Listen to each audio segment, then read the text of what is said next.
नमस्कार मित्रों। कल 22 मई था, विश्व जैव विविधता दिवस, वर्ल्ड बायोडाइवर्सिटी डे। ये बायोडाइवर्सिटी क्यों महत्वपूर्ण है? पहले तो बायोडाइवर्सिटी कहते किसको? जीवन अनंत प्रकार का है, अनेक प्रकार का है। हमारे यहाँ कहा गया 84 लाख योनियाँ पृथ्वी पर हैं, तो और मनुष्य अलग अलग योनि में जन्म लेते रहता है। तो अगर हम इसको वैज्ञानिक दृष्टिकोण से भी देखें तो हमें ये बात कहीं न कहीं सच मालूम पड़ती है कि वो लोग उन्होंने जो गणना किया था वो उतना गलत नहीं कहा जा सकता। हम लोगों ने कहा वसुधैव कुटुंबकम, यानी पूरा पृथ्वी, पूरी दुनिया ही एक परिवार है। तो इस भावना के तहत अगर हम लोग कभी सोचा करते थे, भारतवर्ष के लोग कभी सोचा करते थे, तो उसके पीछे कारण था, क्योंकि वो प्रकृति से बहुत जुड़े हुए थे और उनको पता था कि प्रकृति में हर चीज़ का एक अपना महत्व है। और किसी को ये सोच करके कि बहुत छोटा है या फिर वो दिखता भी नहीं है, उसके महत्व को दरकिनार नहीं कर सकते। लेकिन आज हमें जागने की आवश्यकता है। ये जो सिलसिला शुरू हुआ वर्ल्ड बायोडाइवर्सिटी डे मनाने का 1993 ईस्वी से शुरू हुआ, क्योंकि लोग जागने लगे, लोगों को लगने लगा कि हमने जो धरती के साथ खिलवाड़ किया है, जो अपने पॉपुलेशन को बढ़ाने के लिए हमने जैव विविधता की कीमत अदा की है। बहुत सारे जानवरों, बहुत सारे ऑर्गेनिज़म्स से हमें जो अब इस धरती को हमने हटाया है, तो उसके वजह से निश्चित रूप से हमें भी अपने जीवन में आने वाले दिनों में इस धरती पर बहुत कुछ और भी प्रकार की मुसीबतों का सामना करना पड़ सकता है। हमारा वो जो वैश्विक तापमान बढ़ने लगा, तो ये मौका होता है कि जब हम इंट्रोस्पेक्ट करें, अपने आप में पूछें अपने आप से कि क्या हम इसके प्रति सजग हैं, क्या हम अपना योगदान इस पर निभा रहे हैं कि नहीं निभा रहे हैं। यही होता है विश्व बायोडाइवर्सिटी डे का मकसद। बायोडाइवर्सिटी का मतलब हुआ फ्लोरा एंड फाउना। जितने भी पेड़ पौधे हैं, जितने भी जीव जंतु हैं और जितने भी माइक्रो ऑर्गेनिज्म हैं, वो सब का एक महत्व है, एक इकोसिस्टम है और उस इकोसिस्टम के द्वारा ही दुनिया चल रहा है और आगे बढ़ रहा है। तो हमें उस चीज़ को, उस लिंक को देखना है। कहीं भी हम रहते हैं तो हमें जाग के रहना होगा और उस लिंक को अच्छे से समझ के और उसके अनुसार ही एक्ट करना होगा। नहीं तो हमारा ये जीवन, ये सही मायने में ये सस्टेनेबल नहीं कहा जाएगा इस धरती पर कि हम ज़्यादा दिन तक यहाँ रह पाएंगे, क्योंकि हमने अपने धरती का ज़बरदस्त दोहन शुरू कर दिया है। और अगर दोहन कर रहे हैं तो उसके हिसाब से हमें इसको रिपेयर भी करना होगा, नहीं तो नुकसान होगा। इसको ऐसे समझ सकते हैं कि मनुष्य की आबादी 1918 ईस्वी तक, 1810 ईस्वी तक 1 अरब पहुंचा था, यानी 1 अरब पहुंचने में 1810 ईस्वी लग गया था। और जबकि 2 लाख साल से मनुष्य पृथ्वी पर रह रहा है, तो अब जो 1810 में 1 अरब पहुँचे और अभी 2020 में हम लोग 7.5 अरब पहुँचे हुए हैं। तो ये जो बढ़ोतरी हुआ, अब क्या है कि 8-9 साल में 1 अरब हम लोग बढ़ जा रहे हैं। तो अब हमें सोचने की आवश्यकता है कि इसको हम किस कीमत पर बढ़ रहे हैं। अभी एक स्टडी आया था, इसमें कहा गया था कि 40 साल के दरमियान, पिछले 40 साल में हमने करीब करीब 55% बायोडाइवर्सिटी को खो दिया है। यानी उतने प्रकार के जीव जंतु, पेड़ पौधों, इन सब से को हमने इस धरती से साफ कर दिया। तो वो जो ऊर्जा है वो मनुष्य जाति के रूप में कन्वर्ट हो गया। और हालांकि कुछ लोग इसमें यहाँ भी तक भी कहते हैं कि मनुष्य सबसे ज़्यादा सोचने वाला प्राणी है। ये बहुत मायने में ख़राब भी है और बहुत मायने में अच्छा भी है, क्योंकि अगर इस धरती के बाहर कहीं जीवन कुछ होगा तो वो मनुष्य के सहारे ही आ सकता है। मनुष्य ही दूसरे जगहों पर, ग्रहों पर अपने विज्ञान की मदद से पहुंच सकता है और पहुंच करके खोजबीन करके वहां भी जीवन शुरू कर सकता है। लेकिन अभी तो हम जितनी ऊर्जा का उपभोग कर रहे हैं, अगर इसी ढंग से चलता रहे तो हमें 2.5 पृथ्वी की आवश्यकता पड़ेगी। क्योंकि अभी हम अपने भौतिक क्षुधा को मिटाने के लिए ये और अपने लिए आवास, भोजन और ऊर्जा को, अपने व्यवसाय को बनाने के लिए करीब करीब ये 27 फुटबॉल के बराबर, अगर 27 फुटबॉल का मैदान लीजिएगा तो 27 फुटबॉल के मैदान के बराबर हम जंगल को ख़त्म करते जा रहे हैं प्रति मिनट। 1 मिनट में करीब करीब 27 फुटबॉल के मैदान के बराबर का एरिया को हम साफ़ कर देते हैं। इस रफ्तार से डिफॉरेस्टेशन पृथ्वी पर हो रहा है। आंकड़े तो यहाँ तक बताते हैं कि पिछले 15-20 साल में करीब करीब अफ्रीका के एरिया के बराबर, अफ्रीका महाद्वीप के एरिया के बराबर के एरिया को हमने पौधों से मुक्त कर दिया है, जंगल को ख़त्म कर दिया, डिफॉरेस्टेशन कर दिया है। तो अब लोगों ने इस गंभीरता को समझा है और उनका प्लानिंग है कि हम 1 ट्रिलियन पौधा लगाएंगे 2020 तक। अब जब वो भी देखिएगा तो बड़े बड़े पूंजीपति भी आगे आए हैं, लेकिन उसमें भी वैज्ञानिकों का कहना है कि आप पौधा लगा देने से वो चीज़ को नहीं प्राप्त कर सकते जो आप खोए हैं, क्योंकि ये जैसे आप अगर पौधा लगा दिए तो इकोसिस्टम को जो आपने बर्बाद कर दिया, वो चीज़ फिर से लाना कभी कभी लगभग असंभव बात है। क्योंकि अब जैसे इस धरती का ऑक्सीजन का जो हर्ट कहा जाता है, अमेजन फॉरेस्ट जो ब्राज़ील में, वो आपका अर्जेंटीना, वो सब एरियाज़ में है, वहाँ पर सबसे ज़्यादा मात्रा में ऑक्सीजन जो है ये निकलता है। तो वहाँ पर वो अब उसको भी लोग बहुत तेज़ी से उसको ख़त्म करते जा रहा है।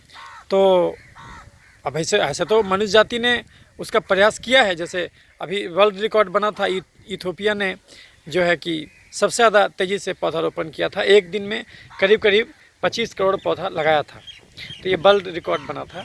लेकिन फिर भी हमें सोचने समझने की आवश्यकता है।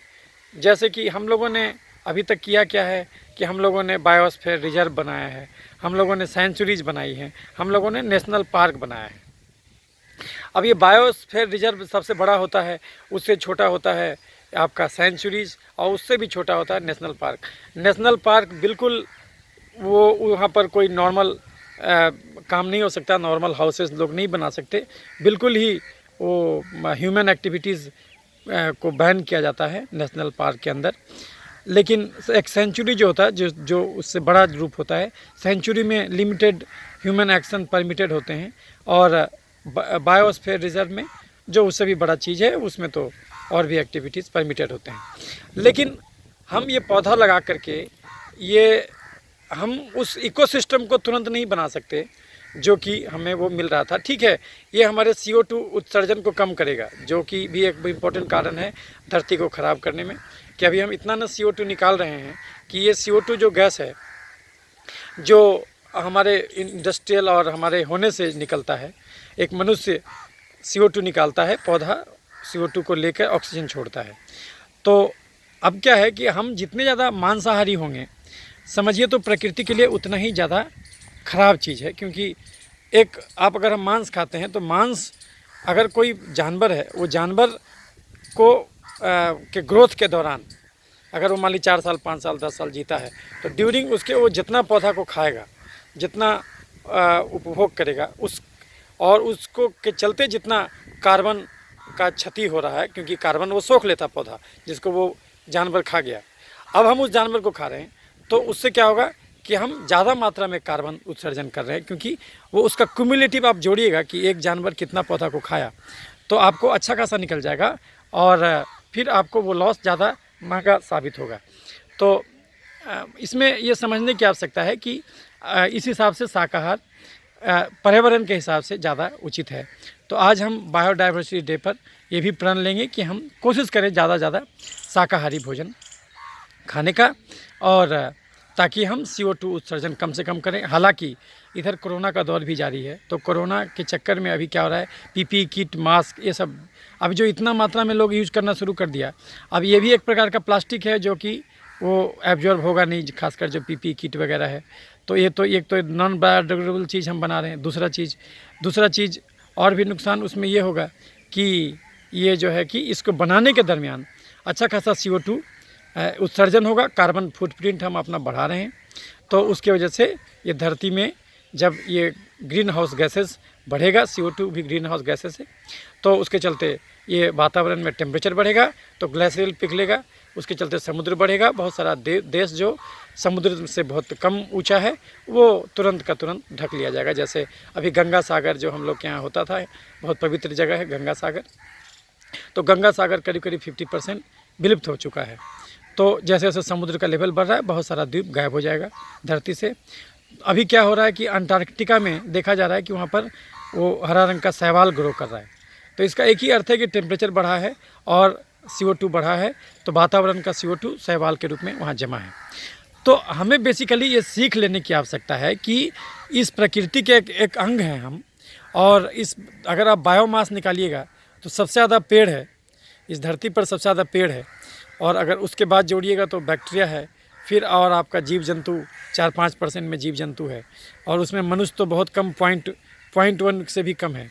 तो मनुष्य बहुत कम है, बाकी जीव जंतु अभी भी ज़्यादा है। सबसे ज़्यादा अगर जंतुओं में जोड़िएगा तो सबसे ज़्यादा आर्थ्रोपोड है।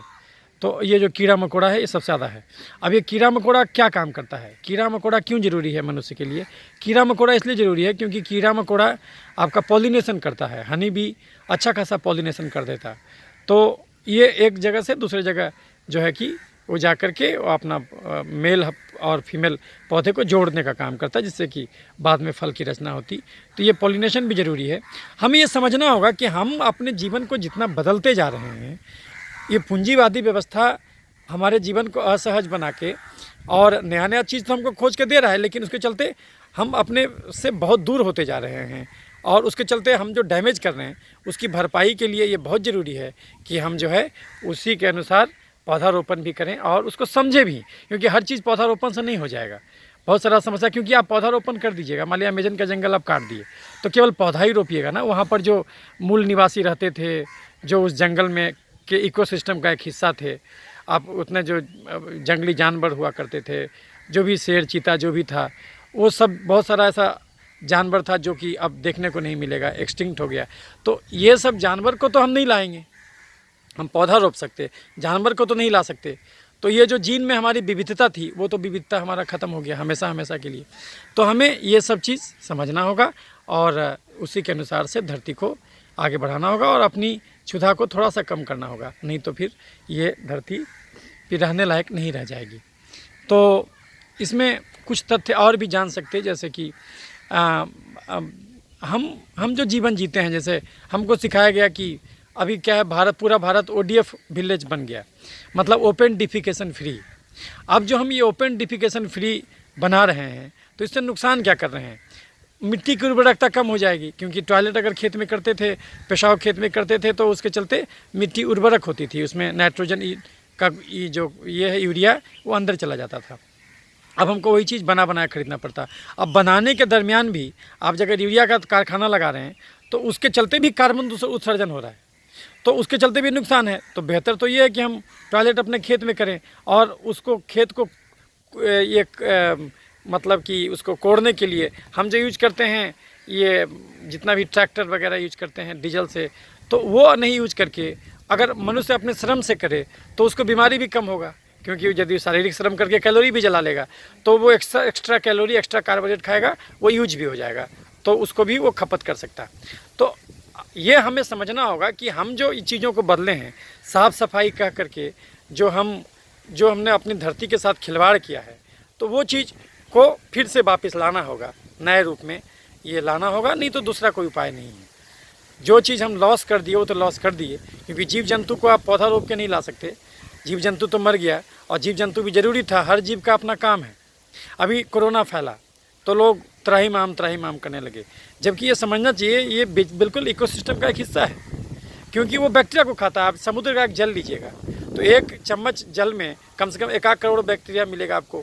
अब ये तो अब वो जो एक मिलेगा आपको वायरस, अब वो वायरस बैक्टीरिया को खाता है, बैक्टीरिया को तोड़ के कार्बन रिलीज करता है, फिर वही प्लैंकटन के रूप में बनता है। अब वो प्लैंकटन जो है, समझिए समुद्र में भी पेड़ लगा हुआ है वो प्लैंकटन के रूप में, और वो प्लैंकटन धूप से लेकर के अपना बनाता है, उसी को फिर वो सब खाता है, वो सब छोटा मछली खाता है, छोटा मछली को बड़ा मछली खाता है, सब इकोसिस्टम का हिस्सा है। तो अगर हम वायरस को ख़त्म कर देंगे तो फिर वो इकोसिस्टम भी ख़त्म हो जाएगा। तो हमें ये सोचना होगा कि हमने अपनी प्रकृति के साथ जो खिलवाड़ किया है, तो उस खिलवाड़ को के अनुसार रिपेयर पूरी तरह से तो नहीं कर सकते, लेकिन पौधारोपण करके ज़रूर कर सकते। और इसको इस नज़रिए से भी देखना होगा कि जितनी भी प्रजातियां विलुप्त हुई हैं, क्योंकि 40 साल में करीब 52% प्रजाति विलुप्त हो गया, तो ये जो विलुप्त हुआ है, इसी की कीमत पर मनुष्य जाति का संख्या बढ़ा है। तो इसीलिए मनुष्य जाति को उनके प्रति एक अनुग्रह का भाव रखना होगा, इस धरती के प्रति अनुग्रह का भाव रखना होगा। और जो हम बेतहाशा साफ़ सफाई की ओर जा रहे हैं, तो हमको ये मानना चाहिए, हमको ये जानना चाहिए कि अगर हम इस प्रकार से बार बार हाथ धोएंगे, बार बार मास्क लगाएंगे, तो जीवन को जब असहज बनाएंगे, यानी जो परमात्मा हमको जन्म के टाइम में नहीं दिया था, अगर हम वो ओढ़ेंगे तो निश्चित रूप से हम और कमज़ोर बनेंगे, हमारा इम्यून पावर और कमेगा। अगर हम आधा घंटा भी अपने चमड़े को धूप में एक्सपोज नहीं करेंगे तो विटामिन डी पूरी तरह से हमारे शरीर को नहीं मिल पाएगा, तो उसके चलते हमारा इम्यून पावर कमेगा। अब हम क्या करेंगे, उसी विटामिन डी को गोली के रूप में खाएंगे। प्रकृति जो फ्री में वायरस बांट रहा है, जो हमको इम्यूनाइज कर रहा है, नेचुरल इम्यूनाइजेशन, जिसको हर्ड इम्यूनिटी कहा जाता है, तो उसको नहीं करने दे करके हम लॉकडाउन करके उसको रोक देंगे और उसको रोक करके फिर वही वैक्सीन के रूप में ग्रहण करेंगे। तो ये जो तरीका मानव जाति सीखा है, ये सही नहीं है। कुछ दिन में मानव जाति ये भी करने लगेगा, वो बोलेगा कि सब कीड़ा मकोड़ा भी क्यों रहे, वो आर्टिफिशियल हम पॉलिनेशन कराएंगे। ठीक है, आप करा सकते, लेकिन आपको उसका लिमिट भी पता होना चाहिए, क्योंकि अगर इस ढंग से कीजिएगा तो ये धरती फिर आपको सस्टेन नहीं रख पाएगी। अब देखिएगा कि मिट्टी का जो, आप जब किसी भी मिट्टी को खोदिएगा तो उसका ऊपरी जो एक मतलब कि जो करीब करीब समझिए तो 1 फीट का जो एरिया है, वो जो एरिया है वो उसी में ज़्यादा उर्वरक शक्ति है। अब देखिएगा कि वो अच्छा का मिट्टी का करीब उर्वरक शक्ति पिछले 50 साल में आधा से भी कम रह गया है। तो ये इसका नतीजा है, केचुआ गायब हो गया। केचुआ, चूँकि टॉयलेट आप करते नहीं, टॉयलेट खेत में करते थे, उसको केचुआ मिला देता था। केचुआ खाने के लिए गौरैया पक्षी आता था, गौरैया पक्षी कीड़ा मकोड़ा भी खाता था, और कीड़ा मकोड़ा ये सब करता क्या था, पॉलिनेशन। तो हमको सबका काम समझना होगा। किसी भी जीव को हम मार रहे हैं, आज हम बोल रहे हैं वायरस को ख़त्म कर देंगे, बैक्टीरिया को ख़त्म कर देंगे, तो धरती केवल इंसान के लिए नहीं बनाया गया था। अगर इस ढंग से करेंगे, जीवन का हम एक पक्षीय रूप देखेंगे, विकास का केवल एक पक्षीय रूप देखने के आदी हो जाएंगे, तो फिर कल को हम मुसीबत में पड़ेंगे। तो आज कोई भी अमीर से अमीर आदमी चाहता है कि अपने सुकून का पल किसी रिसोर्ट में बिताएं। सोचिए, ये रिसोर्ट का फैसिलिटी आपके गांव में नैसर्गिक रूप से मिला हुआ था। अभी हम बगीचे में बना रहे हैं वीडियो। अभी सोचिए कितना अच्छा प्रकृति का जो है कि आनंद आप देख सकते, जो पौधा झूम रहा है, पत्ते झूम रहे हैं, हवा का शोर सुन सकते हैं, ये प्रकृति का शोर है। तो ये शोर के लिए कभी न कभी आप तरस खाइएगा, क्योंकि आप इसको आर्टिफिशियल नहीं बना सकते। तो इसीलिए अब मनुष्य जाति को ये बायोडाइवर्सिटी डे पर ये हमारा मैसेज है कि हमें ये जागना होगा, और हमें उन चीज़ों को जिसको हमने तोड़ दिया है उसको फिर से वापस लाना होगा। हमने धरती पर पानी पहुंचना रोक दिया, क्योंकि हर जगह पॉलिश रोड बना दिया, तो पानी अंदर जाता नहीं, ग्राउंड वाटर हमारा ख़त्म है। और जो भी हम हाई कार्बोनेट उगाते हैं कृषि में, जैसे जब भी हम मान लीजिए गन्ना का उपजा रहे हैं या चावल उपजा रहे हैं, तो ये सब ज़्यादा पानी सोखता है। उसका नाम ही है कार्बोहाइड्रेट, मतलब हाइड्रेटेड कार्बन है वो। तो अगर ज़्यादा पानी वो सोखेगा तो आपका और पानी सोख जाएगा, उससे अच्छा आप दलहन उपजाइए। दलहन में आपका कम से कम पानी सोखेगा, और वो आपका धूप की किरणों से और वातावरण के नाइट्रोजन से आपके लिए प्रोटीन तैयार कर देगा, जो कि आपके लिए इम्यूनिटी का काम करेगा। तो मनुष्य जाति को अब ये सचेत हो जाना पड़ेगा, क्योंकि वो शारीरिक श्रम कम से कम करते जा रहा है। तो वैसे केस में उसको कम से कम कार्बोहाइड्रेट खाना होगा, और प्रकृति के बीच में ज़्यादा पौधारोपण करना होगा। इधर हाल के दिनों में जो लॉकडाउन हुआ भारत में, और ख़ासकर बिहार, बहुत सारे प्रवासी बिहारी मजदूर भाई हमारे वापस लौटे हैं बिहार में। तो अभी क्या है कि हमारे यहाँ जल जीवन हरियाली का एक नीतीश कुमार हमारे आदरणीय मुख्यमंत्री ने ये जो है कि एक योजना चलाया हुआ है, जल जीवन हरियाली। तो अब क्या है कि ये जो मजदूर आ रहे हैं गांव में, अगर सरकार इनको रोक ले, उनको काम दे करके जल जीवन हरियाली के तहत, और उसमें काम क्या होना है जल जीवन हरियाली में, आपको बहुत सारा बनाना है, आपका ये तालाब बनाना है ताकि वर्षा का जल वहाँ रोक लिया जा सके, नहर बनाना है, बहुत सारा जो है कि, तो इन सब चीज़ों को पौधारोपण करना है। तो ये सब के लिए आपको मजदूर अब आ गए हैं, ईश्वर ने आपको भेज दिया। इसलिए कभी कभी आप कह सकते कि जो होता है कि अच्छे के लिए भी होता है। तो अगर लोग प्रवासी मजदूर आए हैं और वो यहीं रह जाते हैं, उनको यहीं सरकार रोक लेता है काम देके, तो ये बिहार के लिए बहुत बड़ा अवसर होगा। बिहार फिर से आगे बढ़ सकता है। और कोई भी छोटा राज्य जो कि अविकसित रह गया है, लेकिन वहाँ पर फोर्स है, मैन पावर की कमी नहीं है, तो वो चूँकि जनसंख्या घनत्व तो बिहार का सबसे ज़्यादा है, 1100 आदमी रहता है पर किलोमीटर, तो ये बिहार के लिए बहुत बड़ा पूंजी साबित होगा, क्योंकि यहाँ पर उर्वरक ज़मीन है, गंगा नदी है जो हमेशा बाढ़ के साथ गाद लाता है, और ये गाद जो अच्छा खासा ये आपको उर्वरक चीज़ दे के जाता है। तो ये ढंग से अगर सोचिएगा, देखिएगा, तो ये आपको लगेगा कि नहीं हमको विकास करना है तो किसी भी चीज़ में पूछना होगा हमको, कि ये नहीं कि ये ODF विलेज बनाना है तो पागल की तरह ODF विलेज बना रहे हैं। आपको ये सोचना होगा कि वो खाद भी, तो अगर आपको ODF विलेज रखना है तो एक जगह टॉयलेट गांव में बनाइए, अच्छा सा टॉयलेट, और उसका सारा मल को लेकर के आप जो है कि उसका खाद बनाइए। इस ढंग से भी करना होगा। अगर आपने स्वच्छता उस ढंग से रखना है तो आपको ये भी करना होगा कि एक जगह सरकार ही टॉयलेट बना दे, लो एक मामूली सा कुछ रख दे चार्ज, और उसको मेंटेन करे सरकार, और जो है कि उस सारे खाद को यूज करे, वो बहुत ज़रूरी है। तो यही सब कुछ बात था जो कि आज मैं बायोडाइवर्सिटी डे पर आपसे शेयर करना चाहता था। तो वैसे तो मैं विश्व पर्यावरण दिवस और विश्व पृथ्वी दिवस, ये दोनों पर अलग अलग वीडियो मैंने बनाया हुआ है। आप हमारे चैनल पर जा कर के वर्ल्ड अर्थ डे या फिर वर्ल्ड इन्वायरमेंट डे का वीडियो आप देख सकते हैं। उस पर हम कविता भी लिखे हैं, तो यहाँ पर दोबारा बोलना और रिपीटेशन होगा, इसलिए बेहतर है कि आप उसको अलग से भी देख सकते। तो यही सब कुछ बातें थी। अगर कुछ और चीज़ आपको कुछ कहना है तो आप हमारे कमेंट बॉक्स पर लिख सकते। तो स्वस्थ रहें, हेल्दी रहें और पौधारोपण जरूर करें। धन्यवाद।